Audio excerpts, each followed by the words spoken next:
In other health news, it's come out that there was absolutely 0 deaths from vitamins, minerals, amino acids, or herbs, or any type of dietary supplement, in the entirety of last year. Wow, sounds like it might be healthier than a vaccine. The U.S. National Poison Data System comes out every single year and explains how many deaths there's been, of what substances, how it happened, how it occurred, everything.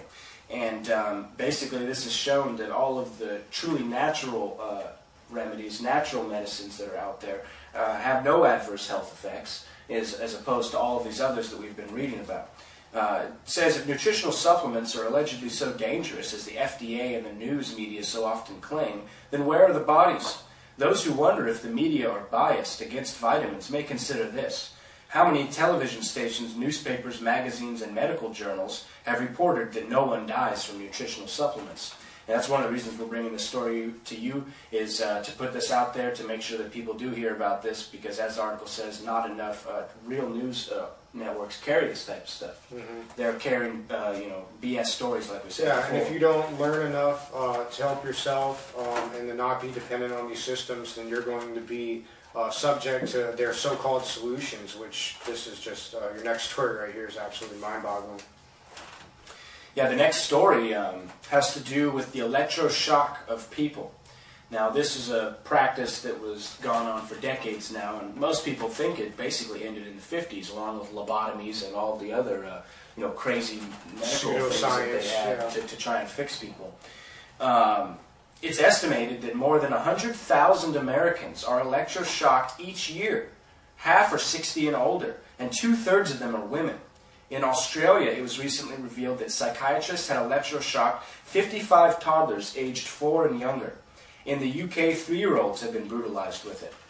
Electroshock is a psychiatric procedure that involves the production of a grand mal convulsion similar to an epileptic seizure by passing from 70 to upwards of 600 volts of electric current through somebody's brain for a half second to 4 seconds. Now, your brain operates in millivolts, and they're sending volts, let alone that, hundreds of volts into your brain. So if I had a power surge in an electronic, it would totally fry the system. So this is basically an equivalent of what they're doing with a biological organism, humans, and saying that they're curing them. Yeah. Not only does electroshock directly violate the Hippocratic Oath to do no harm, the practice has never been proven to even be effective.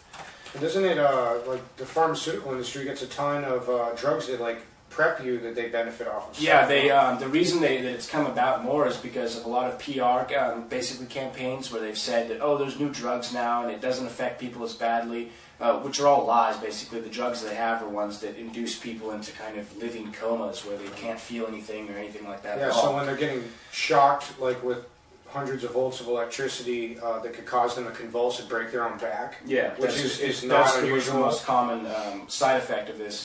And the National Alliance of Mental Illness out of the United Kingdom recently endorsed the use of electroshock on pregnant women. One would wonder why a patient's rights group would endorse such an obviously harmful procedure, if not for the fact that that group has recently been exposed as a major front for the psychopharmaceutical industry. The FDA reports that pregnant women miscarrying following ECT, while studies show that in addition to the risk of death, the fetus can suffer malnutrition, dehydration, and violent energy. Electroshocking children, pregnant women, and the unborn is tantamount to torture and should be banned, and those administering it prosecuted. Well, this is back to the stories that we've had on the vaccines. Pretty much is that it's funneling tons of revenues towards these corrupt people that are giving things to vaccinations to and are doing harm freshly born to children, doing harm to children, little children. I mean, it's the worst type of evil you could even think of, and that's what these people are engaged in. And we have to learn to think outside the box that's constructed around us and see that these things are not being done for our health. And I think the swine flu supposed pandemic, they changed the definition to make it a pandemic. I mean, they could say anything is a pandemic with the definition they have, but we'll have to do a show just on that, so I'll let you know how scandalous that'll be in the future. But in other news of supposed science, speaking of climate change in this sense, John Beddington, who's the chief scientist in the UK, says that skeptics of man-made global warming should, quote, not be dismissed. Professor Beddington says that it's unchallengeable that CO2 traps heat and warms the earth. But it's actually well known that the greenhouse effect is primarily driven by water vapor, and that CO2 can only do so much in this equation. It's very minimum and that kind of thing. So it seems like he's like, you know, somewhat bought up on the idea of the you know, CO2 changing our climate, but he doesn't believe that that it's our. He thinks it's possible that we're not causing it. Mm-hmm. So that's a step in the right direction. And meanwhile, Gordon Brown, the Prime Minister of the UK, says that skeptics are flat earthers, which is funny because it turns out the United Nations IPCC, the Intergovernmental Panel on Climate Change, they had a basis that man-made global warming causes extreme weather. And it was found that this was an unpublished report that was exempt from scientific review that they made this basis on. And so it was later released and it said it had insufficient evidence to back up that claim. So this is after, you know, this whole mountain of, you know, momentum behind, oh my God, the planet's going to get too hot and we're going to, like, destroy everything and melt glaciers. Yeah, that's the same thing with the glacier issue here, is that they were basically saying, a while ago they had a prediction that was put out and was put into the IPCC's final report that said that all of the glaciers in the Himalayas, total 15,000 of them, were going to melt away by 2035, within the next 25 years. And it actually has come out that basically the man, Dr. Hasnain, the scientist whose initial speculation wound up being cited as unequivocal scientific fact by the IPCC, is now head of the glacier research team at an Indian environmental think tank run by Dr. Rajendra Pachauri, who's the head of the IPCC. So absolute cronyism. This guy wrote an article and got it put out, and the IPCC used it, even though it's been now proven, it's come out that it was, you know, not correct at all. And the Times of London has even put an article out discussing how it was basically faked and that there was no scientific evidence behind the claim that all these glaciers would be melted. Well, it's quite silly too, because that study on the glaciers was part of the basis by which a Nobel Prize was given to the IPCC and more.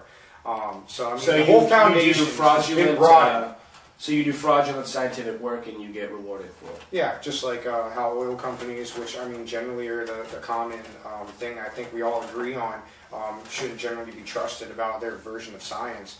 I mean, it's the same kind of a thing. Mm-hmm. And in other news, it turns out that we're going into what's allegedly going to be a mini ice age of global cooling, correct? Yep. Basically, according to the U.S. National Snow and Ice Data Center, Arctic summer sea ice has increased 409,000 square miles, about 26% since 2007. The Earth has been going into a phase of cooling now for a few years. And, you know, this was even discussed in my oceanography classes and stuff like that. So this information's out there. Most people, I think, if they're being honest, are realizing that the Earth's not warming up still. Yeah. We've been cooling for a few years now. There's obviously something else going on besides human activity. And the real environmental issues that need to be discussed are the ones we've been discussing, of all the deadly chemicals, the radiation being put to the scanners. That aren't being discussed during the perpetuation of these hysterics by pure propaganda.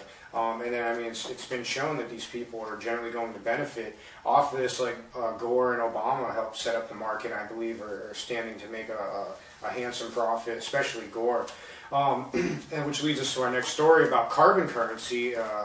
This is an article from the Canada Free Press, and it's about carbon currency. It's going to be based on energy production, and therefore this is going to be money that will expire, like cell phone minutes, or, you know, like a calling card that you don't use in time. And this is going to require, it says, quote, authoritarian and centralized control over all aspects of life from cradle to grave, end quote. I mean, this is like how they've wanted to put GPS in your car, track where you go, so they can charge you for miles, which is ridiculous when corporations are using the vast amount of energy, or the energy is lost in transmission, I believe, like up to 2/3 of it. And so, yeah, this is going to ensure tremendous profits for Gore, Obama, and others like J.P. Morgan's Blythe Masters, who invented carbon credit default swaps. And this person is going to head the carbon trading department.